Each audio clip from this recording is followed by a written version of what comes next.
No one knows him. No one offers him shelter. No one calls him what he once was.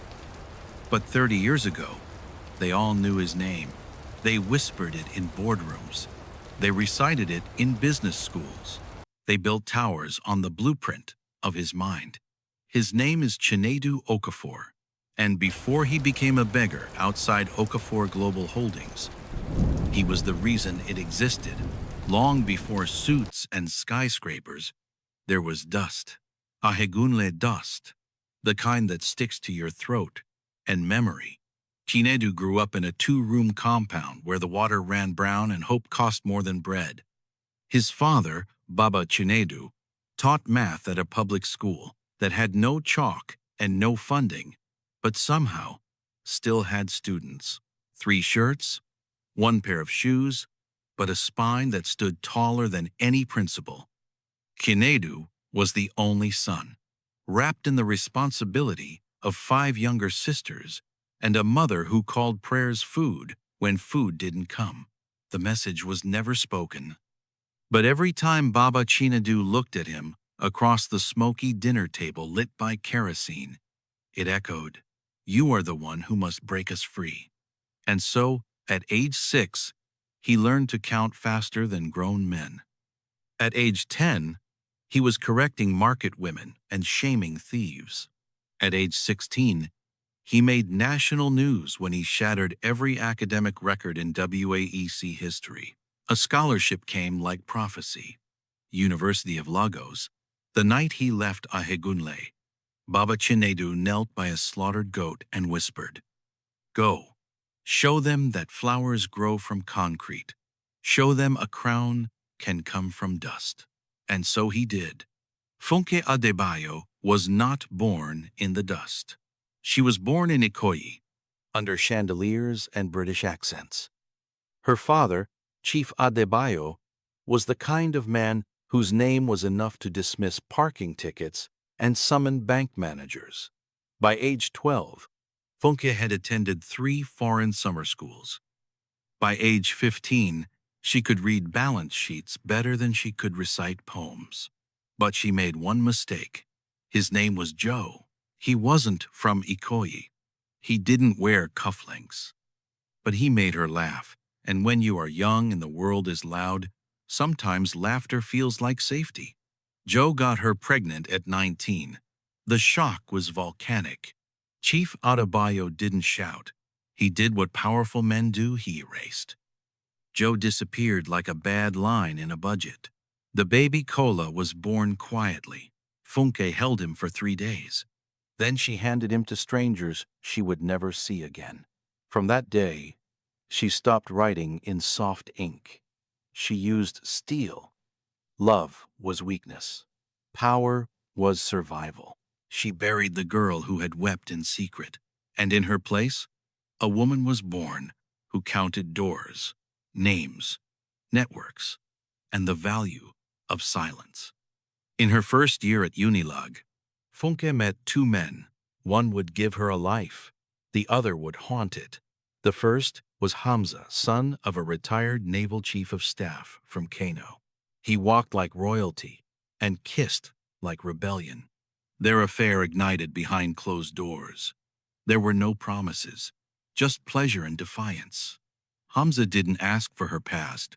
He didn't care. She liked that. Even when Chinedu walked into her life in year 2, lean, focused, brilliant, Hamza never vanished. Chinedu saw her in the library. "You missed a variable cost," he said gently. She raised her brow. But when she looked into his eyes, she saw fire. Not the wild kind Hamza carried, but the dangerous kind. The kind that could light a dynasty. He pursued her with intellect, not lust. And slowly, she played along. While she dined with Chinedu under lanterns, she still answered Hamza's calls behind closed doors. And when Chinedu proposed after graduation, she accepted. Hamza didn't protest. He smirked. "He doesn't know who you are," he said. Funke smiled. "And he doesn't need to." Building the dream. Marriage was fast. Efficient. A public statement. Funke's friends raised their eyebrows. She married a man with no pedigree, but she knew better. Pedigree was overrated. What Chinedu had was power potential, raw, rare, and rising. They moved into a small apartment in Yaba. While Funke pitched to investors in boardrooms, Chinedu coded in tank tops. Together, they birthed Okafor Capital.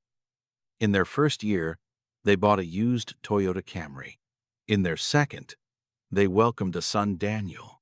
Chinedu held him and whispered, "You will never sleep on a mat. You will never know the taste of failure." What he didn't know was that 6 years before Daniel ever opened his eyes, another boy had already been born into Funke's silence. Kola Adebayo, Funke's first son, Joe's blood. Her hidden mistake. By the time Daniel was learning to walk, Kola was already learning to survive. By the time Daniel entered secondary school, Kola was already helping himself through polytechnic entrance exams. And while Daniel was being groomed for boardrooms and inheritance, Kola was growing quietly, sharpened by neglect, disciplined by absence, and invisible to the world that celebrated his younger brother. Years later, long after Okafor Global Holdings had become a continental force, Kola would graduate from Futa Akure with honors, not as a prince, not as an heir, but as a man who understood that nothing was ever handed to him. He would walk into Okafor Global Holdings as Kola Adebayo, an employee among thousands. No one would know. Not Daniel, not the board, not the media. Only Funke knew, and she carried that knowledge like a loaded gun in her handbag. Even as Okafor Capital expanded into a continent-wide juggernaut, Funke never let go of Hamza, not emotionally, not physically. Even after Hamza married his childhood sweetheart and moved to the U.S., their affair lived on WhatsApp, on business trips, in hotel rooms that smelled of old sin and fresh regret. Chinedu never suspected. Why would he?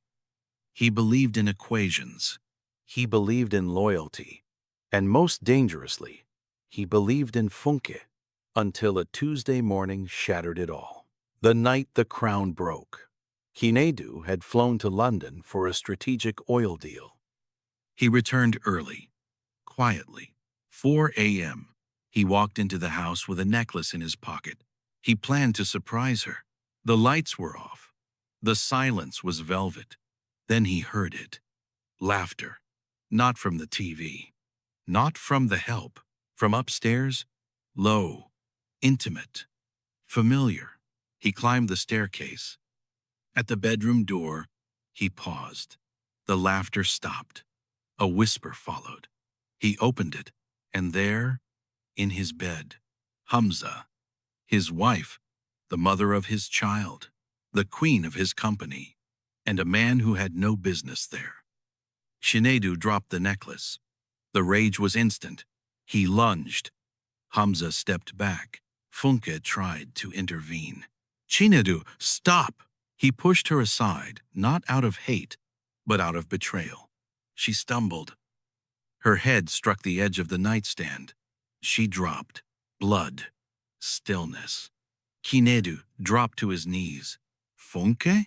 She blinked. Weak. Breathing. Alive. Hamza fled. Chinedu sat there broken, not just by what he saw, but by what he now understood. He had built an empire with a lie sleeping beside him. The scandal was buried. Funke knew how to play the system. No police. She wanted everything else. Chinedu left the house 3 days later. He didn't fight. He didn't beg. He signed the documents. By the time it was done, she had the company, the house, the brand, even Daniel. She told the board, "My husband has mental fatigue. He needs rest."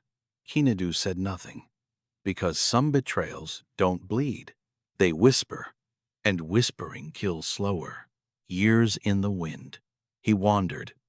from hotel rooms to guest houses, from guest houses to face me, I face you apartments. Then, nothing. He disappeared. Until one day, a security guard noticed him outside Okafor Global Holdings, seated quietly on the bench near the gate. He returned every day. Same spot, same plastic bag, same silence. He watched executives enter in suits he used to own. He watched Daniel grow from boy to boss. He never said a word. Not when Daniel walked past. Not when Funke drove by. Not when his hands shook in the cold morning air. Once, Daniel stopped and gave him a folded Naira note. Chinedu nodded. He did not speak. Because what do you say to a king who's sitting on your throne without knowing it? Daniel's graduation. Years later, Daniel graduated from Harvard Business School. He stood tall, respected, admired. Among the guests that day was his closest friend from Oxford, Tunde Kola, who flew in for the ceremony. Funke smiled through the flashes of camera lights. She had done it. Raised a global icon, a billionaire, a brand. No one knew what it had cost. No one saw the man who watched from a live stream in a noisy buka in Mushin, barely blinking. Chinedu sat there, hands clenched, not in envy, but in awe, because what do you do when the only thing keeping you alive is the very thing that forgot you? Daniel Okafor never knew his father. Not truly. He only knew the story his mother told him. But now, that story is unraveling. The real story? It sits quietly on a bench outside his empire, watching, bleeding silently, and waiting. Next chapter, The Wife Who Burned the Bridge. Some secrets bury themselves. Others return wearing suits. And the one thing Funke Adebayo fears most is walking through the door